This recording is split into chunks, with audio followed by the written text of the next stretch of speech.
विवेक यादव जी, गाजियाबाद से। राधे राधे। राधे राधे महाराज जी।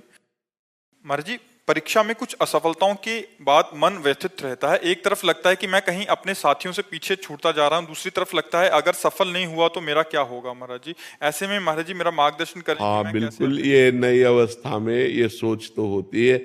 अगर बच्चा हम एकाग्रता पूर्वक अपने पाठ को, तो हमें लगता है कि फेल कैसे हम हो गए। आपके ग्रंथ इतने बड़े बड़े नहीं, हमारे ग्रंथ इतने मोटे मोटे हैं। स्वाध्याय हर चीज का 10 साल पहले पढ़ा होगा, अगर वो बात पूछोगे तो अभी 10 मिनट में पूरी उसकी व्याख्या करके बता देंगे। अगर आप प्रयासरत हो, प्रयत्नरत हो, तो अपने विषय में असफल कैसे हो जाते हो। या तो आप ब्रह्मचर्यहीन हो रहे हो, इधर उधर प्रपंच कर रहे हो, अपनी पढ़ाई से विमुख आचरण कर रहे हो, मनोरंजन कर रहे हो। नहीं तो बच्चा, अपने चैप्टर को हमें 1 साल दिया जाता है, 1 वर्ष दिया जाता है अपने चैप्टर को कंठस्थ करने के लिए, पुष्ट करने के लिए। कितनी पढ़ाई होगी। बिल्कुल, मतलब जिस विषय में लगो उस विषय में एकदम। तो हम कह रहे हैं तुम्हारा जो चैप्टर है हम उसे कंठस्थ कर सकते हैं। तो हम इतने कमजोर क्यों हैं कि हम फेल हो जाते हैं। अगर ये हो कि भाई टीचर कोई पक्षपात करता है तो बात अलग है, नहीं तो हम फेल क्यों हो जाते हैं। कहीं ना कहीं हम गलत हैं। हम अपनी गलती को सुधारें।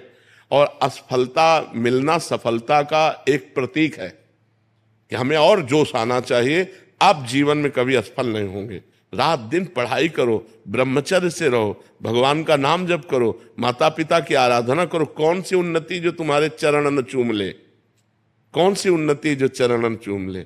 इसलिए हमें तो लगता है कि हम अपने धर्म ग्रंथों को ऐसे याद किए हैं जैसे काका गागा नहीं याद किया जाता, ऐसे याद। उठते बैठते चलते फिरते जो पद है, पूरी 84 जी, पूरा सुधानिधि जी, पूरी सेवकवाणी, पूरी स्फुटवाणी, उसे जिस विषय में लगे तो अपने विषय में लगे। जिस विषय में लगे तो एकदम लगे। तो आप फेल कैसे हो गए। अपने विषय का ज्ञान आपको क्यों नहीं है। ऐसा तो कोई चैप्टर प्रश्न दिया नहीं जाता जो क्लास का ना हो।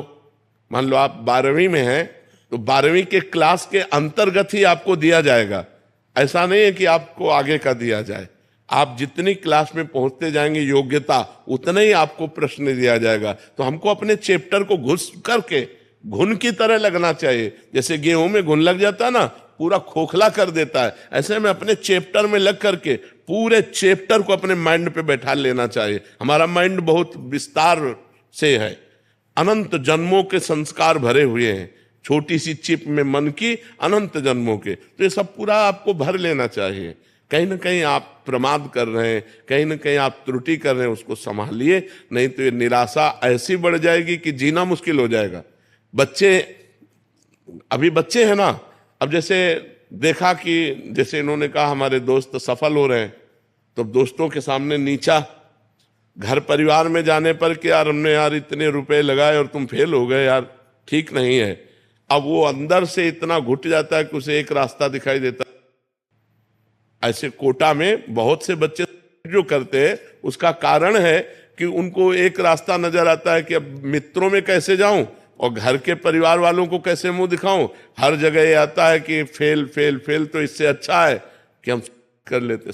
कोई रास्ता थोड़ी है। आप भूत प्रेत बनोगे, फिर नाना प्रकार के और दुख भोगोगे। हमें चाहिए कि हम अपनी गलतियों का सुधार करें। मोबाइल में रील देखने में समय बर्बाद ना करें, गेम देखने में बर्बाद ना करें, गर्लफ्रेंड बॉयफ्रेंड वाली झंझट में ना पड़े, इस प्रपंच में ना फंसे। अगर आप सही से चलो और ब्रह्मचर्य धारण करो तो ब्रह्मचर्य में इतनी सामर्थ्य है कि सब कुछ याद हो सकता है बच्चा।